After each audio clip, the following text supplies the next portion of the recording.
السلام عليكم ورحمة الله وبركاته. أسعد الله أوقاتكم بكل خير. صديق المتابع، أينما كنت تتابعني على مستوى الوطن العربي، أسعد الله أوقاتكم بكل خير.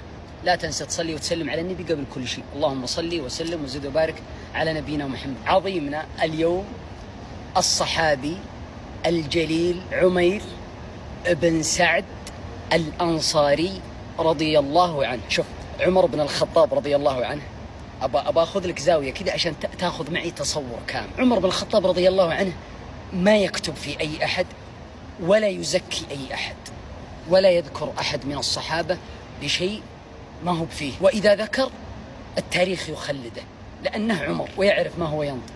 رضي الله عنه رضي الله عنه. يقول عمر عن عمير بن سعد الأنصاري رضي الله عنه مقولة: وكان عمير نسيج وحده، بمعنى ما به أحد من الصحابة يشبه عمير بن سعد الأنصاري رضي الله عنه، ما في أحد يشبهه ولا أحد، ما نسخة واحد. فكان عمير بن سعد نسيج واحد، عمر بن الخطاب رضي الله عنه. عمير بن سعد ولد وأبوه قد توفي فنشأ يتيم.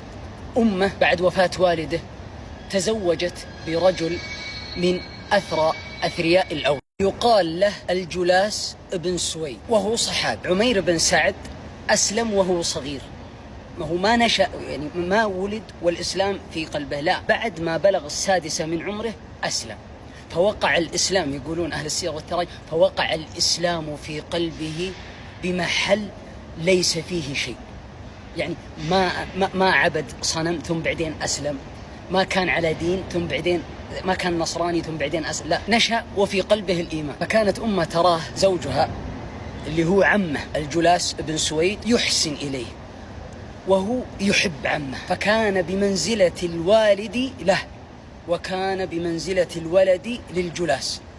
وكانت تراه أمه يذهب إلى المسجد يصلي خلف النبي صلى الله عليه وسلم وهو صغير، يصلي خلف الصحابة ويصلي مع الصحابة ويحضر دروس النبي صلى الله عليه وسلم ويسمع ويشوف النبي صلى الله عليه وسلم وش يقول ويتعلم من الصحابة.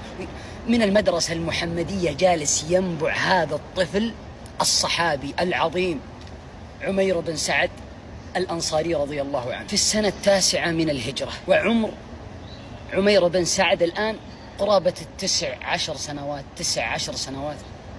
في السنة 9 من الهجرة قرر النبي صلى الله عليه وسلم أن يغزو الروم في تبوك. شوف، النبي صلى الله عليه وسلم عنده حنكة سياسية عظيمة. كان إذا نوى أن يغزو أرض أو قوم ما يصرح بأنه بيغزو مثلا الروم ويقول أن سنغزو الروم، لا، يؤشر على مكان ثم بعدين قبل المعركة يقول للصحابة أنه ترى هذا إحنا رايحين للمكان الحقيقي هذا، يعني من نوع من التمويه. إلا في غزوة تبوك النبي صلى الله عليه وسلم قال للصحابة: تجهزوا سنغزو الروم في تبوك. فتجهزوا الصحابة بكل بما يستطيع. عثمان بن عفان رضي الله عنه جره فيها 1000 دينار من الذهب. عبد الرحمن بن عوف 200 أوقية دينار، 200 أوقية من الذهب. الصحابة إلى درجة أن في بعض الصحابة باع فراش نومه باعه من أجل أن يتجهز لهذه الغزوة. النساء من الصحابيات الجليلات العظيمات العفيفات كانوا يأخذون ذهبهم وحليهم ويرمونها عند النبي صلى الله عليه وسلم عشان يبيعها النبي صلى الله عليه وسلم ويأخذ بها متاعا للجيش وتجهيزا لعدة الجيش. عمير بن سعد شبه معدم وهو كافله والده أو عمه الجلاس بن سويد، فهو يرى الصحابة ويرى مساهماتهم ويرى النبي صلى الله عليه وسلم وهو يدعوهم إلى قتال الروم في تبوك وتجهيز جيش المسلمين، ويشوف في ناس من المسلمين جو عند النبي صلى الله عليه وسلم ما كان معهم شيء ولا كانوا يملكون شيء. فقال النبي صلى الله عليه وسلم: ما نملك شيء يا رسول الله، ونبغى نجاهد في سبيل الله ونبغى نموت شهداء يا رسول الله. فردهم النبي صلى الله عليه وسلم لأنهم ما كان معهم شيء. عمير رضي الله عنه وهو صغير، شوف الهمة، وهو صغير يبغى يشارك مع النبي صلى الله عليه وسلم ويبغى يقدم بين يدي النبي صلى الله عليه وسلم. فيه مجموعة من المنافقين شغلتهم تثبيط همة المسلمين وعدم إعطاء الثقة للمسلمين بأنهم سيكون لهم شأن مع الروم، وأنه سيكون شغلتهم يكسحون المسلمين ويكسرون مجاديفهم. وأنتم تروحون تقاتلون الروم، من المنافقين، هم يعني مسلمين، هم بس انهم منافقين، ذكرهم الله بصورة كاملة في القرآن. الجلاس عم عمير بن سعد رضي الله عنه، يعني كان من ضمن هؤلاء الثلة وأنجاه الله سبحانه، لكن في وقتها كان من ضمن الناس اللي يثبط فيها عزيمة المسلمين، يقول أنتم ترون تغزون الروم، أنتم خلوكم هنا بس، وخلوكم على يهود بني قريظة، وخلوكم على. راح عمير، شوف الله يوم يأذن، راح عمير إلى عم، قال له يا عمي أنا عبد الرحمن بن عوف قدم 200 أوقية من الذهب، وعثمان بن عفان جراب فيه 1000 دينار من الذهب، ونساء الصحابة اللي ترمي ذهبها، وفي ناس من الصحابة جو عند الرسول وما كان معهم شيء، وردهم الرسول ورجعوا وهم يبكون حتى مذكورة في القرآن في سورة التوبة، أعينهم تفيض من الدم. وهو يسمع الجلاس بن سويد رضي الله عنه، قال الجلاس إن كان محمد ما يدعي به من النبوة حق فنحن أشر من الحمير. إن كان ما يدعي به محمد من النبوة، كيف تقول إن كان؟ يعني أنت ما آمنت بالنبي، وأن محمد ما تقول رسول الله ويدعي به من الحق، نحن أشر من الحمير. فوقعت هذه الكلمة على أذن عمير بن سعد رضي الله عنه موقع، إن سكت فهو كتم الحق، وإن نطق فقد يكون فيه إساءة لمن قد أحسن إليه وهو الجلاس، لأنه بمثابة والده وهو عمه. قاعد يحسبها عمير رضي الله عنه، يحسبها. قال الغلام الصحابي العظيم عمير بن سعد رضي الله عنه يا جلاس، التفت عليه قال يا جلاس والله ما كان أحد على هذه الأرض أحب إلي من بعد محمد بن عبد الله إلا أنت، فأنت آثر الناس علي يدا وأجلهم عندي قدرا، ولكنك قلت مقالة إن أنا كتمتها أهلكت نفسي وديني، وإن أنا أخبرت بها فضحتك، فاعلم أني ذاهب إلى رسول الله وأخبره بما قلت فكن على بينة. أنا بروح للرسول وبقول له الكلام اللي أنت قلته، فكن على بينة. تراني قلت أنت ما قصرت، أنت كنت كفو، وأنت كنت عندي أحب إلي من بعد الرسول صلى الله عليه وسلم، لكن بعد كلمتك هذه إن سكت أنا هلكت عمري وهلكت ديني وخنت الله وخنت رسوله، وإن أنا قلت فأنا فضحتك، فاعرف تراني بروح للرسول وأقول له فكن على بينة. وهو غلام. شوفوا الصحابة رضوان الله عليهم، يا الله. اتجه عمير بن سعد إلى النبي صلى الله عليه وسلم. النبي صلى الله عليه وسلم جالس يجمع الصدقات وجالس يجمع مؤونة الجيش وجالس يجهزها والصحابة حوله. جاء عمير وهو غلام، يا رسول الله يا رسول الله إن عمي الجلاس ابن سويد يقول إن كان ما يدعي به محمد من النبوة حق فنحن أشر من الحمير. سكت الصحابة وهم يسمعون. النبي صلى الله عليه وسلم يطالع في عمير بن سعد، والتفت النبي صلى الله عليه وسلم على عمر بن الخطاب وهو رجل المهمات الصعبة عمر رضي الله عنه. قال النبي صلى الله عليه وسلم لعمر اذهب يا عمر وأتني بالجلاس بن سويد. انطلق عمر بدرته المعروفة ويطق الباب على الجلاس، اخرج معي رسول الله يريد. اتجه الجلاس مع عمر إلين ما وصل عند النبي صلى الله عليه وسلم، وصل عند الرسول وعمير جالس بجنب النبي صلى الله عليه وسلم وهو غلام. فقال له النبي صلى الله عليه وسلم يا جلاس ما هي مقالة قد قالها لي عمير؟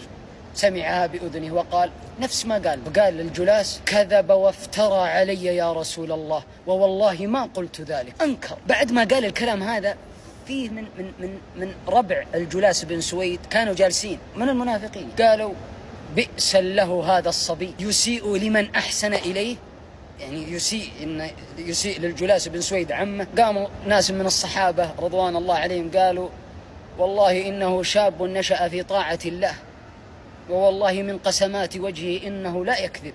النبي صلى الله عليه وسلم يطالع في عمير ويطالع في الجلاس، والصحابة عيونهم يبغون يعرفون ما وراء الصدور من تقاسيم الوجه. فقام عمير رضي الله عنه قال اللهم أنزل على نبيك بما تكلمت به من الحق. يدعو رضي الله عنه وهو غلام. قال الجلاس بعد ما سمع كلامه يا رسول الله إن أردت أن نتحالف عندك تحالفنا، أنت تبغانا نتحالف ونعرف تحالفنا، والله ما قلت هذا الكلام ولا قلته. وافترى عليه. غشيت النبي صلى الله عليه وسلم في هذه اللحظات وفي هذه الأثناء وفي هذه الثواني السكينة، فعرف الصحابة أنه جبريل نزل من 7 سماء ليخبره بالواقع الصحيحة وبالكلام الحق الصحيح. وهو يطالع وعيونه تفيض من الدمع، يبكي عمير يبكي وهو غلام، يعني يذكرون أهل السير والتراجم ففاضت عيناه من الدمع وغرورقت وهو غلام، إنه كيف قدام الصحابة ويكذبه، وقد قال له ترى بروح للرسول وبقول له وكن على بينه، كيف يكذبه؟ ما في شيء ممكن يثبت هذه المقالة وهذه الحادثة ويجعله صادق أمام النبي صلى الله عليه وسلم وأمام الصحابة، إلا أن الله سبحانه وتعالى ينزل وحي وينزل آيات قرآنية تتلى إلى قيام الساعة تثبت بأحقية ما قال هذا الغلام وبصدقه، وتنجيه أمام المسلمين. غشية السكينة النبي صلى الله عليه وسلم اختلف وجه الجلاس، وعرف أن الوحي نزل عليه من فوق 7 سماء ومن جبريل. فقال النبي صلى الله عليه وسلم: يحلفون بالله ما قالوا ولقد قالوا كلمة الكفر وكفروا بعد إسلامهم وهموا بما لم ينالوا وما نقموا إلا أن أغناهم الله ورسوله من فضله فإن يتوبوا يكو خير له وإن يتولوا يعذبهم الله عذابا أليما في الدنيا والآخرة وما لهم في الأرض من ولي ولا نصير. سكت النبي صلى الله عليه وسلم، فصاح الجلاس بن سويد رضي الله عنه: بل أتوب يا رسول الله، بل أتوب، أستغفر الله. صدق عمير وكذبت يا رسول الله، صدق عمير وكذبت يا رسول الله. فتهلل وجه عمير بن سعد رضي الله عنه الغلام الصحابي الجليل فرحا بتصديق الله له من فوق 7 سماء، وأن الله صدقه، والصحابة بجنبه يكبرون ويحملونه. الله أكبر الله أكبر، أنه انتصر في هذه المناظرة ونصرها الله من فوق 7 سماء بهذه الآية اللي موجودة في سورة التوبة تتلى إلى قيام الساعة: يحلفون بالله ما قالوا ولقد قالوا كلمة الكفر وكفروا بعد إسلامهم. يقولون أهل السير والتراجم كذا نصا مكتوبة: فعاد الجلاس بن سويد رضي الله عنه وحسن إسلامه وحسن إحسانه لعمير بن سعد رضي الله عنه، وكان يقول: جزاه الله عني خير فقد أنجاني من النار، جزاه الله عني خير فقد أنجاني من النار، جزاه الله عني خير فقد أنجاني من النار. زاد محبة على ما كان يحبه بأعظم مما كان عليه قبل بعد حادثته مع النبي صلى الله عليه وسلم وتصديق الله سبحانه وتعالى وتصديق النبي صلى الله عليه وسلم لعمير بن سعد رضي الله عنه، وكيف أنه كبر في عين الصحابة وكيف أنه كبر في عين حتى المنافقين، أخرسهم بأنه صادق رضي الله عنه. شوقي للقياهم يزيد وبحبهم هتف القصيد، يا جيل أتباع الهدى أشرق علينا من جديد. أسأل الله أن الله يجمعني ويجمعكم مع النبي صلى الله عليه وسلم ومع صحابته. قولوا آمين. والدينا ووالديكم يا رب يا كريم. ما ودي أطيل عليك، إلى هنا سنتوقف الجزء الأول. الجزء الثاني إن شاء الله بناخذه الجمعة القادمة. أتمنى أن أضفت إلى مخزونك الثقافي الشيء البسيط، في تفاصيل كثيرة الجمعة القادمة إن شاء الله بعد ما بلغ عمير، وبعد في تفاصيل ما ودي أحرقها عليك. شاكر لك حسن استماعك، وأسأل الله أن الله يجعل ما نقوله هذا شاهد لنا ولكم بالخير، ويتقبل الله منا ومنكم صالح الأعمال. استودعكم الله.